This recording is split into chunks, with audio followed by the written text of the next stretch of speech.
The annual policy recommendations are developed with input from across all BBF network gatherings throughout the year. This includes VCAP committees, regional councils, the State Advisory Council network itself, as well as countless other partners and stakeholders throughout the network. Overall, these recommendations seek to identify the current gaps and needs in the early childhood policy system. They promote action in strategic areas for the coming year, and they provide recommendations that are measurable and ultimately aim to move Vermont towards a more equitable early childhood system. The 2023 policy recommendations are framed around the 4 foundational goals of the Vermont Early Childhood Action Plan, or VCAP.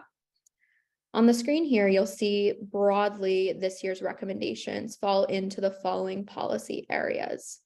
I encourage you to read the report, pages 4 through 6, as well as visit the BBF website to read these more in depth. However, this year's recommendations include focusing on the value of care coordination, housing as a critical basic need, elevating and compensating lived experience and family voice, priorities related to early childhood education workforce, as well as quality early childhood care and education, priorities related to the mental health workforce, services and trauma and resilience training, collective legislative action and monitoring and accountability in the early childhood governance in Vermont, and finally, inequities in data collection and reporting. Again, we encourage you to visit the website or read the report to see the details of each of these. Today's briefing will focus on one of these urgent policy areas, housing as a critical need. Next, I'm going to focus on why these recommendations are important and their value within the BBF network and more broadly.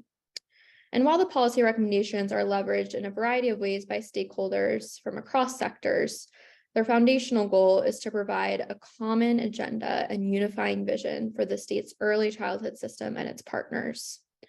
The policy recommendations also intend to elevate urgent statewide issues and priorities that need to be addressed by the BBF network or more broadly by the system at large.